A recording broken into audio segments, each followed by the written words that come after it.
നമസ്കാരം. സ്വാഗതം mythic science chronicles എന്ന ചാനലിലേക്ക്. ഇവിടെ നാം പുരാണങ്ങളുടെയും ആചാരങ്ങളുടെയും പിന്നിലെ ശാസ്ത്രം അന്വേഷിക്കുന്നു. നമ്മളിൽ പലരും ദൃഷ്ടി അല്ലെങ്കിൽ കണ്ണു വെട്ടു എന്നൊക്കെ കേട്ടിട്ടുണ്ടാവും. പക്ഷെ അതൊരു അന്ധവിശ്വാസം മാത്രമല്ലെന്ന് നിങ്ങൾക്കറിയാമോ?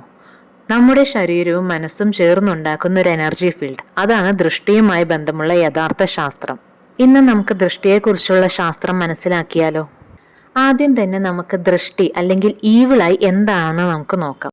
ദൃഷ്ടി എന്നുള്ളത് ഒരാളുടെ ഇൻറ്റൻസ് ഇമോഷൻ അല്ലെങ്കിൽ ഗേസ് മൂലം മറ്റൊരാളുടെ എനർജി ഫീൽഡിന്റെ താളം തെറ്റിക്കുന്ന പ്രക്രിയയെ പറയുന്ന പേരാണിത്. ശാസ്ത്രീയപരമായി ഞാൻ മറ്റു വീഡിയോകളിൽ പറഞ്ഞതുപോലെ ഓരോ മനുഷ്യനും ഒരു ബയോമാഗ്നറ്റിക് ഇലക്ട്രിക് ഫീൽഡ് ഉണ്ട്. ഒരു വ്യക്തി അതിയായി അസൂയയോ അത്ഭുതമോ കാണിക്കുമ്പോൾ അവരുടെ ബ്രെയിൻ വേവ്സിനും എനർജി ഫ്രീക്വൻസിക്കും മാറ്റമുണ്ടാകും. അത് നമ്മുടെ ചുറ്റുമുള്ള ഓറ ഫീൽഡിനെ ഡിസ്റ്റർബ് ചെയ്യും. അതുകൊണ്ടാണ് ചിലപ്പോഴൊക്കെ അപ്രതീക്ഷിതമായി തലവേദന, ക്ഷീണം, ഉറക്കം അല്ലെങ്കിൽ മൂഡ് മാറ്റങ്ങൾ എന്നിവ അനുഭവപ്പെടുന്നത്. ശാസ്ത്രീയപരമായിട്ടുള്ള പഠനങ്ങൾ ഇനി നോക്കാം. നാസയിലെ ഹ്യൂമൻ എനർജി ഫീൽഡ് ഗവേഷണങ്ങൾ പറയുന്നത് പോലെ മനുഷ്യന്റെ ശരീരം ഇലക്ട്രോമാഗ്നറ്റിക് റേഡിയേഷൻ ഉൽപ്പാദിപ്പിക്കുന്നു. അത് പോസിറ്റീവ് ആണെങ്കിൽ നമുക്ക് ഉന്മേഷം നൽകും.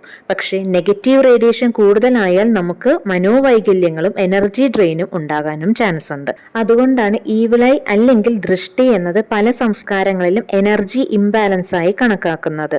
നമ്മുടെ ബ്രെയിൻ, ഹൃദയം, ത്വക്ക് എല്ലാം ഇലക്ട്രിക് സിഗ്നൽസ് ഉൽപ്പാദിപ്പിക്കുന്നുണ്ട്. ഈ സിഗ്നൽസ് എല്ലാം ചേർന്നുണ്ടാക്കുന്നതാണ് ഹ്യൂമൻ ബയോഫീൽഡ്. ഒരു വ്യക്തി അതിയായ നെഗറ്റീവ് ഇമോഷൻ കാണിക്കുമ്പോൾ അവരുടെ ലോ ഫ്രീക്വൻസി വേവ്സ് നമ്മുടെ ഹൈ ഫ്രീക്വൻസി ഓറോനെ ഡിസ്റ്റർബ് ചെയ്യും.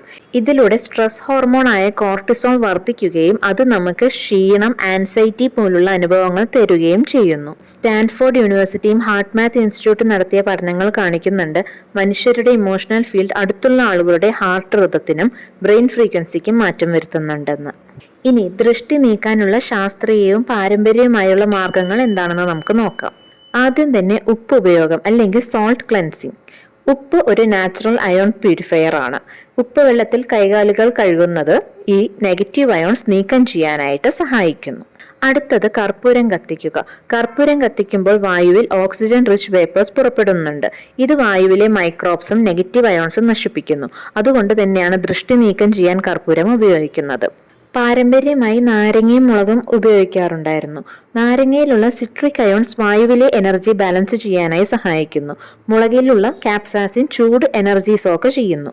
അതിനാലാണ് വീടുകളുടെ മുന്നിൽ നാരങ്ങയും മുളകും കെട്ടിയിട്ടിട്ടുണ്ടായിരുന്നത്. ഇതൊന്നും കൂടാതെ തന്നെ ധ്യാനം, പോസിറ്റീവ് ആലോചനകൾ, ക്രിസ്റ്റൽ ഹീലിംഗ് തുടങ്ങിയവ എനർജി ട്രാൻസ്ഫറിനെ ബാലൻസ് ചെയ്യാനായിട്ടും സഹായിക്കും. ദൃഷ്ടി എന്നത് ഭയപ്പെടുന്ന ഒരു അന്ധവിശ്വാസമല്ല, മറിച്ച് നമ്മുടെ മനസ്സിനെയും ശരീരത്തിനെയും എനർജി വൈബ്രേഷൻ മനസ്സിലാക്കുന്ന പുരാതന ശാസ്ത്രമാണ്.